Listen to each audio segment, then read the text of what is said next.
cabinet today for the first time since U.S. President Donald Trump threatened to impose steep new tariffs on Canada.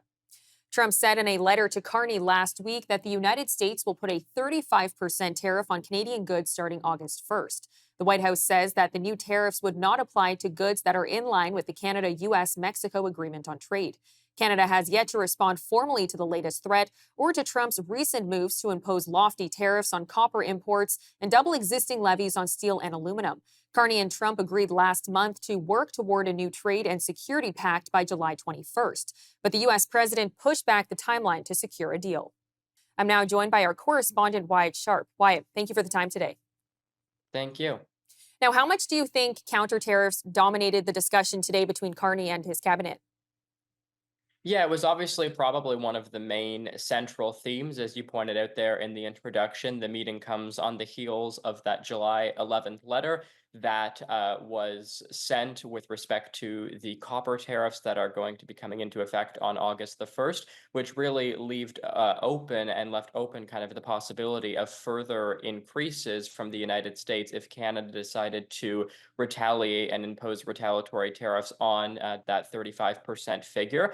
But Prime Minister Carney's also going to have to decide whether or not to retaliate with counter tariffs now, which could end up triggering more U.S. increases, of course, as well. It could also hold off hopes of sealing, a deal that could come before August the 1st, because, of course, despite that, new date of August the 1st, both Mark Carney and, you would like to hope, presumably Donald Trump, are still looking to work towards a trade deal similar to the likes of what we've seen with the UK and other countries as well. That choice and how they look to go about that is likely to dominate part of the discussion, not just in the meeting that they had today, but also in meetings. They of course have their cabinet meetings, but their caucus meetings as well, which are much kind of broader and has all Liberal members of Parliament in them.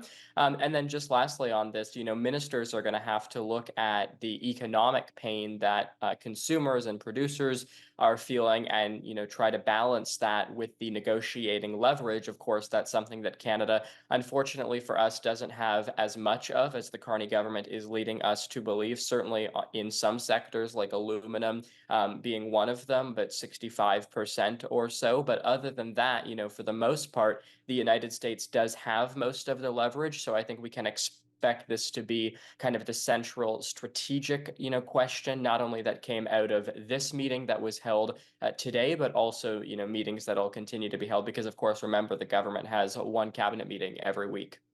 And how does the prime minister balance the need to be perceived as being tough on Trump with trying to find a workable solution prior to the previous deadline set with Trump? Yeah, that's something that's certainly a valid question. And it also kind of begs the question of how do you balance the idea of strong rhetoric with kind of this idea of quiet diplomacy, so to speak. Mark Carney has publicly been critical of Donald Trump, but still behind the scenes has been trying to work with him as effectively as possible. You certainly saw that when he went and visited the Oval Office. He would make kind of subtle criticisms of Donald Trump. They would tease each other back and forth. Mark Carney said that he had asked Donald Trump at the time to stop calling Canada the 51st state, and yet Mark Carney still, it seems, has a better kind of professional working diplomatic relationship with Donald Trump than someone like Justin Trudeau previously did. There's obviously a lot of kind of shaky logic, if you will, behind Trump's fentanyl justification, which he is using for some of these tariffs. As I've told you before, it's less than 50 pounds of fentanyl that enters the United States from the Canadian border. Well, it's more than 50,000 pounds that enters the United States from the Mexican border. So Canadian officials, perhaps understandably, are being left confused by some of that justification. Mark Carney's obviously looking to defend Canadian workers. And, a lot of what's happening right now, you saw even Aaron O'Toole, the former Conservative leader, saying that he would be in support of supports coming from the Canadian government towards the steel and aluminum industries to try and help kind of offset some of the impact that is coming from some of these tariffs. At the same time, he's still kind of signaling a willingness to engage with respect to defense spending, with respect to scrapping the digital services tax, which is, again, is something that happened recently to kind of unblock some of the talks that we're seeing. And then, of course, we've resumed negotiations as well, which are all things that are certainly a step in the correct direction. But the prime minister needs to, again, kind of balance how does he appear firm with what's happening right now to kind of not surrender the national interest permanently. And like I said, also understanding that unfortunately the United States seems to have more leverage over Canada right now. And of course, the deal of July 21st is fast approaching as well. So he has to remain as pragmatic and practical as possible. Well, today, prior to the cabinet meeting, Mark Carney said a U.S. trade deal without some tariffs is unlikely.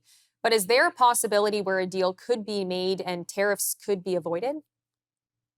Well, I think both sides, again, you would at least hope, want to reach an agreement by August the 1st. Trump has linked adjustments to fentanyl border measures and kind of using that as the threshold for how some of these tariffs could perhaps be pulled back. But again, then the question becomes, well, if the problem isn't there, or at least it is much, much less significant than Donald Trump is making it out to be, then the problem becomes, well, how can you address something that isn't actually, a primary concern? The Canadian officials obviously can't say that because that would make the American administration rather angry, and it would, likely stall a negotiation even further. But there is kind of some historical precedent, again, with Canada dropping the digital services tax in late June, which was able to resume talks that, basically are kind of resuming the effort to lead towards that July 21st deadline. I think probably the most feasible compromise at this point would be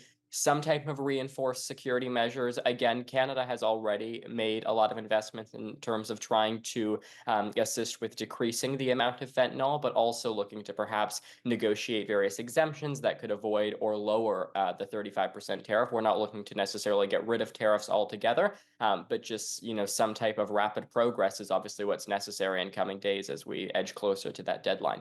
Well, Wyatt, thank you for the time today. Thank you.